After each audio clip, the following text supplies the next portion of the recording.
যে মিস্টার, আমাকে বলছেন? জি আপনি। ছাদে তো আপনি ছাড়া একটা কাকও নাই যে আমি কাকের সাথে দাঁড়ায় দাঁড়ায় এখানে কথা বলবো। আপনি তাহলে নতুন ভাড়াটিয়া, তাই না? আপনি সেই কালপ্রিট।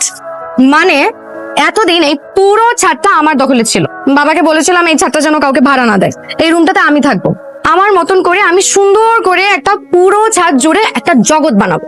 আপনি এসে শেষ মুহূর্তে একটা বাগড়া বাজায় দিচ্ছেন, কিন্তু এই পুরো ছাদে তো দখল আপনাকে দেয়া যাবে না। একটা গাছও যদি নষ্ট হয়েছে তাহলে কিন্তু আপনার খবর আছে। না না, আমি কেন আপনার গাছ নষ্ট করতে যাব? করতে পারেন, কোথাও নষ্ট করতে পারেন। এমনিতেও আপনাদের ছেলেদের কোনো বিশ্বাস নেই, কিছু খাবার না পেলে গাছের পাতা চিবিয়ে খেয়ে ফেলো। হাসতেছেন কেন? শুনেন, আমার এই গাছগুলোকে প্লিজ পাবলিক টয়লেট হিসেবে ইউজ করবেন না, তাহলে কিন্তু আমি খবর করে দিব, বুঝছেন?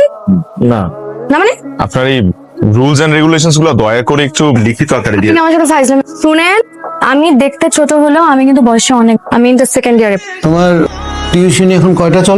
দুইটা। আরেকটা টিউশনি হাতে নাও না। আমি ভাবছিলাম কাজলের জন্য একটা ফুল টাইম টিউটর দরকার। এখন তুমি যদি ফুল টাইম না পড়ো, অন্তত সপ্তাহে একটা দিন একটু দেখা দাও না প্লিজ। কাজলের বাবা এই কথাটা যদি আগে বল, তাহলে আমি বাকি দুইটা টিউশনি মনের খুশিতেই ছেড়ে দিত। বুঝছেন ভাই, মারিয়া নামে আমার একটা বান্ধবী, আমার থেকেও বড়। কি করছে যে ছোটবেলা থেকে সব সময় আমার খাতা দেখে লিখতো, কিন্তু আনফরচুনেটলি ও সব সময় আমার থেকে বেশি মার্কস। মানুষের জীবনে ঈদ বছরে দুইবার, আমার জীবনে ঈদ প্রতি সপ্তাহে একদিন আসতো। কি ভাই, আপনি তো আমার কথাই শুনছেন? শুনছি তো। প্রচুর শুনছেন। আমি এতক্ষণ আপনাকে মারিয়ার ব্যাপারে বল, কোন মারিয়া? দেখ আপনার সাথে কথাই বল। আপনি না এখন আমার লেভেলে নেই, পড়াশোনার ব্যাপারে আমার মনোযোগ যা, আমার ব্যাপারে আপনার মনোযোগ ঠিক। বলো মারিয়ার কি হয়েছে? আপনি শুনেন না মারিয়ার কি হয়েছে। মারিয়ার বাসায় আপনার মতন একটা বুইড়া বেটা পড়াইতো। আমার মত? আমি বুইরা?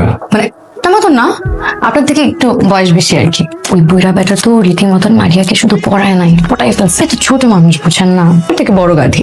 এই কারণে বুইড়া বেটার প্রেমে বুইড়া একদম হাবু ডুবু খেয়ে ডুবে ডুবে যাওয়া অবস্থা। মারিয়ার বাসাতে বিয়ের কথা চলতেছে, বুঝছেন না? সুন্দরী মেয়ে, তাড়াতাড়ি বিয়ে দিয়ে ভাগাই দিতে হবে। বুঝলাম। কি বুঝলেন? মারিয়া খুব গরিব একটা কাজ করেছে।